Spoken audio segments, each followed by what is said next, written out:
Hello! Welcome to episode 19, the second in my Ask Me Anything series.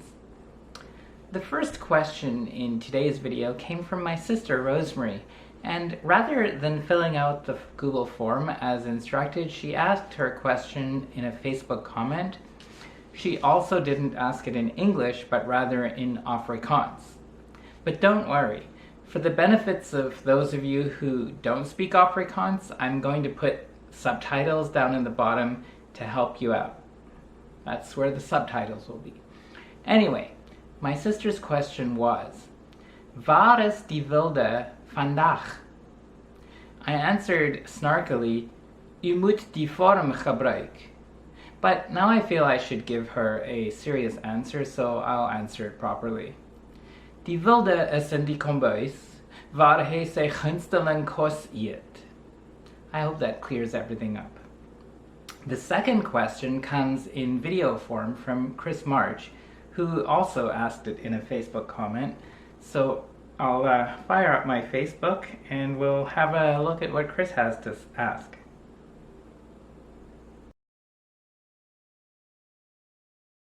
I'm just fresh from a shift at the nursing home. It's Chris, by the way. Hi. And I just have no freaking idea how to upload a video to YouTube. That's okay. Which sort of brings me to my question. I'm just wondering if you've ever seen one of these. It's an Apple TV remote, and if you've ever used one. But that's not really the question. That's sort of a 3 or 4 part question.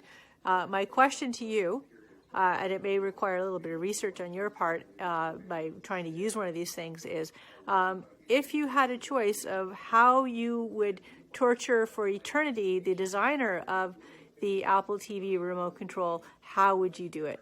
That's all I want to know. Thanks. Thank you, Chris, for that question.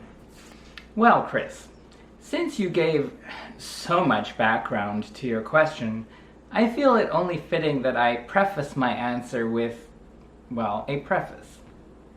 I believe the remote you are talking about is this one, which was clearly designed after Steve Jobs departed Apple, and Earth for that matter, because it has 5 buttons, or arguably 6 if you count the plus and minus as 2 separate buttons. 6 buttons on an Apple device is astounding. It's far too many for Jobs' taste. If he had designed the Apple remote, it would have looked like this. Isn't that far sleeker, sexier, more Apple-y, more mysterious, more pretentious, in dire need of a turtleneck? You ask how I would torture somebody for all eternity. I'm frankly taken aback that you would think I would be capable of such a thing. I'm frankly flabbergasted that you could even think to ask that. So here's how I would do it. As you may know, Apple's headquarters are in Cupertino, California, but what you might not know is that the street address is One Infinite Loop. So what I would do is I would make the designers of that remote drive all the way around Infinite Loop until the very end, in traffic. And all the while, I would set them to work writing an infinity-word essay on the life and work of Georg Cantor. I'll leave a link to Wikipedia in the description.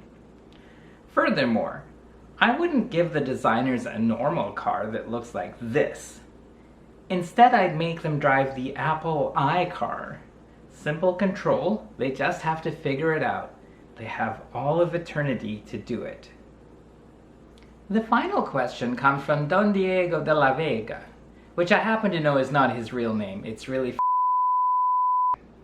Don Diego de la Vega asks, what is your opinion about Hungarian notation, or in its milder case, camel case naming convention in software development projects?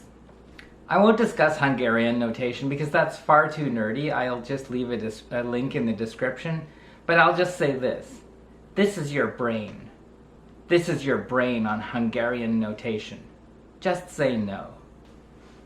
Let me give my non-technical viewers some background on camel case and naming conventions. In computer science, we often have to name things, and in fact, naming is the third hardest problem in computer science. It's directly after the first hardest problem, which is off by 1 errors. We have to come up with names for functions, for variables, for object classes, and sometimes you want your name to have more than 1 word. And that's a problem, because in most computer languages, names can't have spaces in them. So what you have to do is convert multi-word names into single words. And in camel case, you do this by capitalizing the first letter of each word and then smushing them together. It's called camel case because the capital letters reminded some drunk person of a camel's humps. The alternative to camel case is snake case. In snake case, you keep everything lowercase, but you put underscores between the words where the spaces would have been. Now, I don't have a terribly strong opinion on this issue, but I'll just say this.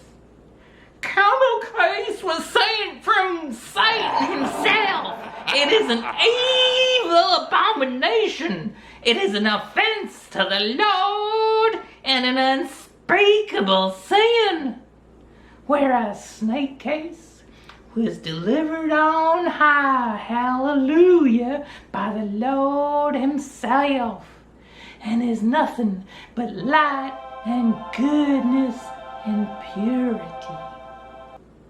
You know, I get that snakes have a bad reputation in Western culture. I think it's all to do with that story in Genesis, you know, with the serpent.